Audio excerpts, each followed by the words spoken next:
Une question. RDC, révision de la Constitution, est-ce qu'on peut se le permettre? Interpelle les évêques. Tel est notre sujet de ce matin, mesdames, messieurs.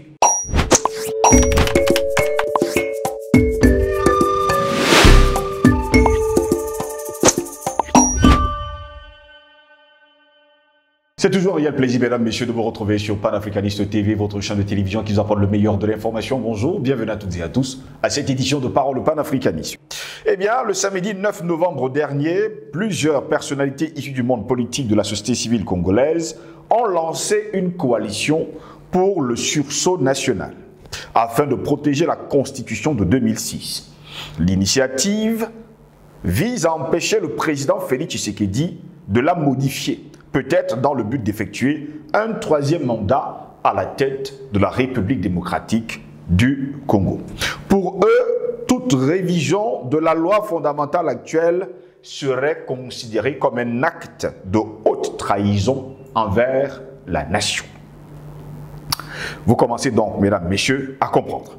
Signé par une quinzaine de figures de l'opposition et de la société civile congolaise, l'appel au sursaut national lancé le samedi 9 novembre dernier pour protéger la loi fondamentale de 2006 affirme notamment qu'en engageant son régime sur la voie d'un changement de constitution, Félix Tshisekedi trahit la mémoire de nos martyrs. Fin de citation. Que ce soit demain ou n'importe quand, si quiconque se présente avec un tel projet, nous nous y opposerons sans hésitation de la même façon, explique pour sa part l'ancien candidat à la présidentielle Délice Essanga qui figure parmi les signataires de l'appel à la mobilisation. Plus jamais dans ce pays, un président ne doit rester en fonction au-delà de 2 mandats. Nous, Congolais, disons non. Trop, c'est trop, a-t-il encore martelé.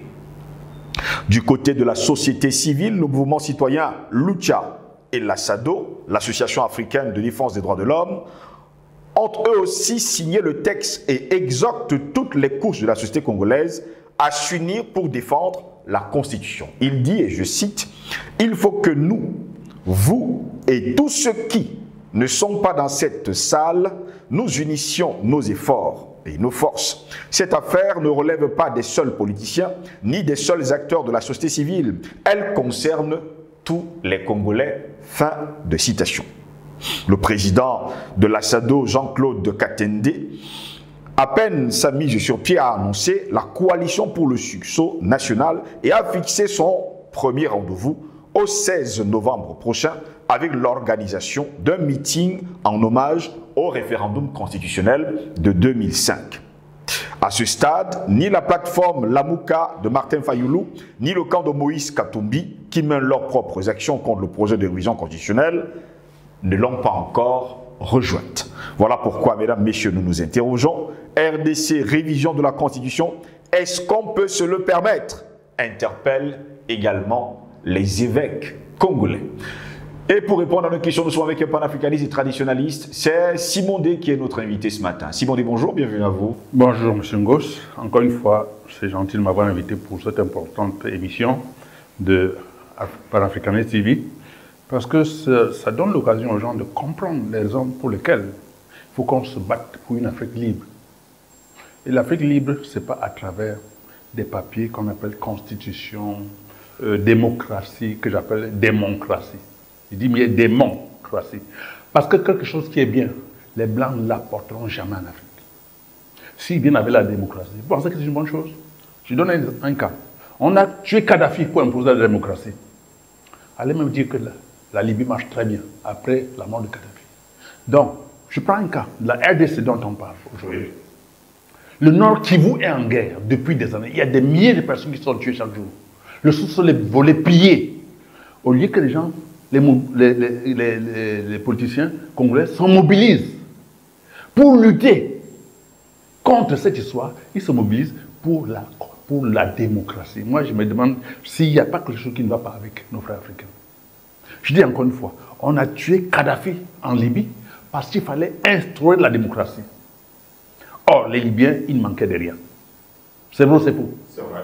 Bon, maintenant, si Tshisekedi est le monsieur qui peut apporter la paix en RDC, Oui. c'est-à-dire faire en sorte qu'on ne tue plus les Congolais, faire en sorte que Kagame ne pille plus le sous-sol et le sol, je ne sais pas s'il le fait ou s'il ne le fait pas. Je pose qu'il y a un problème.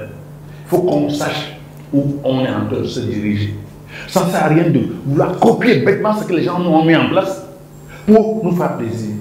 Est-ce qu'aux États-Unis, dans tous les pays du monde, ils appliquent ce qu'ils appellent démocratie? Je me pose des questions. Pourquoi l'Afrique doit, au lieu de réfléchir sur la manière de gérer son pays, doit penser que ce qu'on leur impose, c'est la meilleure des procédures? Je suis désolé. Je n'ai rien contre la démocratie. Mais est-ce que ça correspond à quelque chose qui cadre avec notre environnement? Moi, je pose des questions. Et je voulais savoir, quand on parle de la Constitution, est-ce que les Congolais se sont constitués ou bien on les a constitués? Ils se sont constitués ou bien on les a constitués? Est-ce qu'on est venu leur imposer une constitution qu'ils ont copiée ou bien ils sont constitués pour créer leur constitution en fonction de leur environnement, en fonction de leur environnement géographique et tout le reste? Il faut que l'Afrique se réveille. Je prends un cas de l'AES qui interpelle tout le monde. L'AES s'est constitué. Ils sont aujourd'hui en train de se développer. Les pays qui, ils ont récemment parlé de l'or. Ils ont des stocks d'or aujourd'hui. Ils sont en train de faire des centrales nucléaires avec leur uranium. Pourquoi les gens ne peuvent pas copier ce qui est bien? On lutte pour que Tshisekedi se présente. Si Tshisekedi a un programme qui permet aux Congolais de changer, s'il veut le changement, pourquoi est-ce qu'on va courir à créer? Parce que chacun pense qu'à son ventre et à son ventre. Je pense que c'est l'objectif de la plupart des politiciens qui ont été formés à l'école du colombe. Je vous ai dit tantôt que quand vous formez votre enfant chez votre ennemi, il ne vient pas chez vous pour rendre service. Il a ses maîtres ailleurs qui lui dictent ce qu'il doit faire. Parce que chez les Blancs là-bas, il était en classe pour apprendre à réciter, recevoir des ordres. Il n'a pas été là-bas pour apprendre à réfléchir et changer son environnement pour améliorer les conditions de vie des gens de chez lui. Voilà ce que je pense. Je peux me tromper. Et je vous dis, une analyse politique n'est pas une analyse de laboratoire. On vous comprend parfaitement, Simon. On n'est pas pensé que ce que je dis est parole d'évangile. Enfin, votre évangile, parce que moi, mon évangile, je n'en sais rien. Simon D, comment comprendre que sur le continent africain, chaque fois qu'un chef d'État a fait 1 ou 2 mandats, tout de suite il a besoin de changer la constitution? Moi, je ne peux pas répondre à cette question. Je pense que si quelqu'un vient au lieu de regarder la constitution, il sert le peuple. C'est le peuple qui va le maintenir au pouvoir. Ce n'est pas la constitution. S'il rend service au peuple, si le peuple sent un changement, un développement, il n'a même pas besoin de parler constitution, il n'a même pas besoin de parler élection. C'est le peuple qui va encore. C'est le peuple qui va dire, monsieur, vous restez. Il veut partir, on va dire, monsieur, vous ne bougez pas. Mais alors, toute cette histoire de constitution, parce que justement, les gens, au lieu de travailler, ils pensent à leur ventre et à leur bas. Il est temps que les Africains réfléchissent. Pour voir, parce que hier, avant l'arrivée des Occidentaux, l'Afrique fonctionnait comment? Est-ce qu'on a revu notre manière de fonctionner? Est-ce qu'on a revu? Et dommage, c'est que c'est lui qui gagne la guerre qui écrit l'histoire. Notre histoire a été écrite par les autres, ils ont écrit en fonction de leurs intérêts. Il est temps qu'on revoie notre histoire pour voir exactement comment on fonctionnait, comment étaient gérés nos pays avant l'arrivée des colons. Et vous verrez qu'on a tout copié en Afrique pour aller là-bas et transformer et nous renvoyer ce qui est négatif. Ce sera possible demain après-demain de revenir à ce que nous étions auparavant, sachant que la majeure partie des personnes qui sont à la tête de nos États ont été phagocytées ailleurs? Mais on est encore obligé d'envoyer nos enfants à l'extérieur. Est-ce qu'on est obligé d'envoyer nos enfants à l'extérieur? On peut les encadrer ici. On a tous les moyens. Il faut seulement mettre en place. Remplacer l'école coloniale par l'école africaine. Parce qu'on est encore à l'école coloniale. On applique l'école coloniale en Afrique. L'école est coloniale. Parce que quand vous êtes à l'école, on vous apprend seulement à sortir de l'école pour aller travailler ailleurs. On ne vous apprend pas à créer. Et pourtant, vous avez tout pour créer sur place. Je dis pour créer la richesse sur place et ne pas aller jusqu'à le travail. Mais on vous habitue, on dit non, vraiment, il faut être comptable, c'est-à-dire un compte derrière la table. Il faut être. Enfin, il y a beaucoup de noms, hein, je préfère ne pas rentrer là-dedans parce que c'est trop compliqué. On va dire qu'il insulte les intellectuels, intellectuels, comme vous allez les appeler. Mais sachez que l'Afrique a des possibilités énormes. Il faut simplement qu'on expérimente ce qu'on a et qu'on mette en place des vraies infrastructures éducatives à tous les niveaux, et vous verrez que l'Afrique n'aura pas besoin, au contraire, ils viendront apprendre ici. Parce qu'ils ne connaissent rien, ces gens. Ils ne connaissent rien. Je suis désolé. Tout est parti de l'Afrique. Tout est parti de l'Afrique. Mais dans leurs différents livres, ils racontent comment nous, on était des idiots. Ils sont venus nous éduquer. Si quelqu'un vient de pointer la sur la table, tu peux dire quelque chose, tu es obligé de t'aligner. Je prends un cas, parce que moi, vraiment, je sais que je vais violer beaucoup de conscience. On est venu avec la Bible et le Coran. On nous a agressés pour nous apprendre la Bible. Ce qui est bien, quelqu'un t'agresse pour te donner. Toi, tu cours chercher. Mais si on t'agresse pour te forcer, ça veut dire que ce n'est pas bien. Ce n'est pas dans tes intérêts. Pourquoi les gens ne comprennent pas? C'est si compliqué. C'est si compliqué. Et il dit encore, un exemple toujours, de là où on a mis le cerveau des Africains. Mais Chongos, dites-moi, vous pensez que si le paradis existait, les Blancs allaient venir en Afrique nous apprendre le paradis? Ils devaient aller s'installer là-bas et jeter les clés. Ils devaient aller s'installer au paradis, aller vous faire foutre. Quelqu'un qui a fait de toi l'esclave pendant des décennies, il vient te montrer la voie du paradis. Et tu as ça.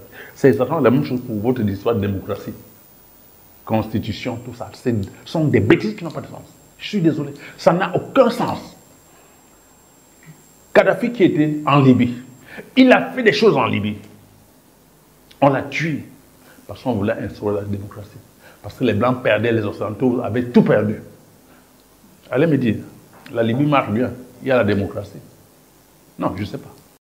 Ah bon. La Libye est même plutôt en ruine aujourd'hui. Voilà. Or, les gens qui sont venus tuer Kadhafi, c'était pour instaurer la démocratie. Non, non, il faut la démocratie, c'est un dictateur. Ce n'est pas pareil pour tous les peuples. Je dis que c'est le peuple qui détermine qui doit être leur leader. Ce n'est pas les Blancs qui viennent avec leur histoire de démocratie, constitution, tout ça. Pour moi, ça n'a pas de sens. Un chef d'État qui vient travailler bien pour le peuple, et que si ton père t'envoie à l'école, après l'école, tu vas construire ta maison, tu vas prier plutôt pour que ton père vive longtemps, vrai ou faux? Alors, est-ce que c'est différent d'un pays? Ce n'est pas différent d'un pays. Quand tu as bien géré une famille, ce sont tes enfants qui vont tout faire pour que tu vives longtemps. Ils vont contrôler ton alimentation, contrôler ta santé, parce qu'ils voudraient que tu vives longtemps pour continuer à leur enseigner, même si je ne leur donne plus à manger. Ils ont besoin de toi pour tes conseils. C'est pareil pour un État. Pourquoi les Africains ne peuvent pas se nier à cette manière de fonctionner? On ne fait que copier les histoires des autres qui ne nous apportent rien, qui ne nous apportent que misère. Je prends un cas comme le Cameroun, M. Ngos. Quand les Blancs arrivent au Cameroun, quelles sont les deux principaux usines? On dit principal ou principaux? Moi, voilà. Ils créent les brasseries, ils créent Bastos.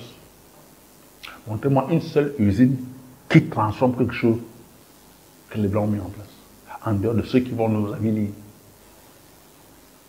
Vous avez une idée d'une usine qui transforme nos matières premières? Non. Bon, on vient avec les brasseries, parce qu'il faut que vous buvez, que vous soyez des idiots. On vous donne avec la cigarette pour que vous ayez le machin là, qui sort la fumée. La nicotine? Non, c'est quand vous faites la cheminée? Une cheminée. On vous fabrique vos narines soient des cheminées. Et vous êtes entièrement d'accord? Non, il faut mettre un terme sur l'histoire. Voilà les deux usines qu'on est membre pour les Africains. Et on est très contents. Non, il faut mettre un terme sur l'histoire de ce monde. Ce n'est pas une histoire de... Je dis que c'est pour ça que moi, chaque fois, je dis boycott de tous les produits occidentaux.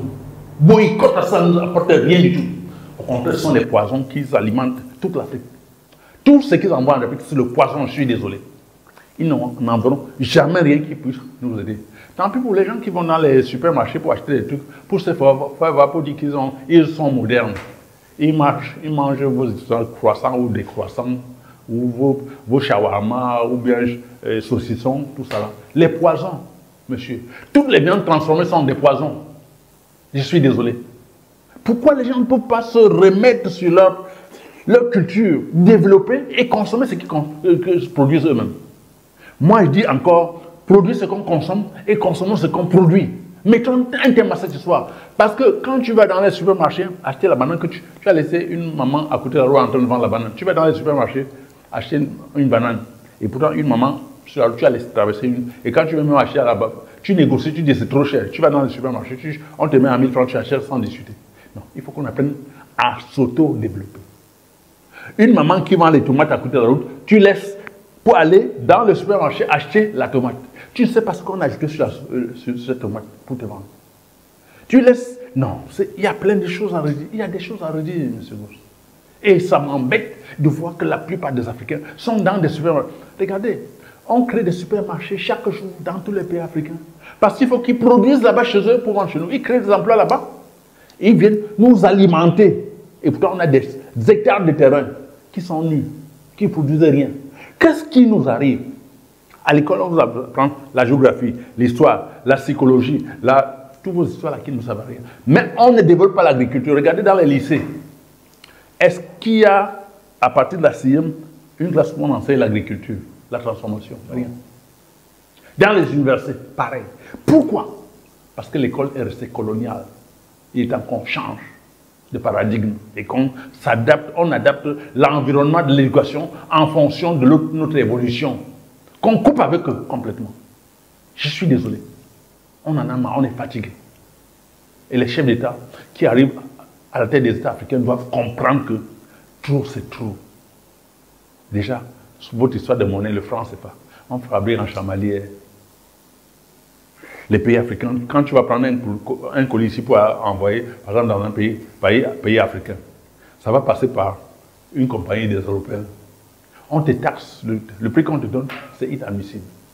Et pourtant, le pays à côté, quelqu'un peut être là-bas en RDC, il y a un autre ici, ils disent, bon, mon frère, j'envoie, on négocie avec une compagnie, il n'y a rien qui atterrit là-bas, on met le produit là, ça atterrit là-bas, il va réussir. Qu'est-ce qui nous empêche de nous organiser, bon sens? C'est quoi tous ces problèmes? On a mangé nos cerveaux. Il faut que l'Afrique change.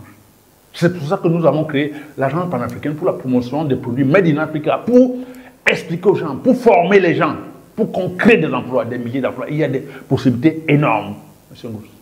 Est-ce que ceux qui sont à la tête de nos États travaillent réellement pour nos États? Vous avez dit tout à l'heure que les Occidentaux sont venus tout apprendre ici chez nous. Est-ce que ces chefs d'État ne doivent-ils pas prendre l'engagement aujourd'hui de revenir à ce que nous étions avant, cette société qui était très bien organisée, où tout le monde était heureux?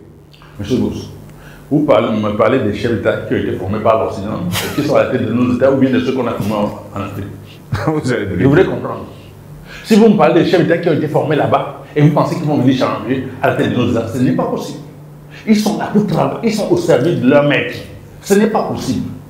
C'est pour ça que je dis que dans tous les États africains, oui, il faut que ce soit les panafricanistes formés et qui ont fait la preuve qui arrivent à la tête des États. Pas des apprentis sorciers qu'on va ramasser en Occident. On les a formés, ils sont dans les sectes, ils viennent à la tête des États, ils sont dépendants de leur maître en Occident et on pense. C'est pour cela qu'ils vont toujours changer la Constitution? Mais bien sûr, ils sont aux ordres. On lui dit restez à la tête de l'État parce que vous êtes notre élève, ils ont bien changé la Constitution. Mais cependant, même les politiciens qui se réunissent, est-ce que c'est pour l'intérêt du peuple ou bien pour l'intérêt de la maître? C'est encore une question qu'il faut se poser.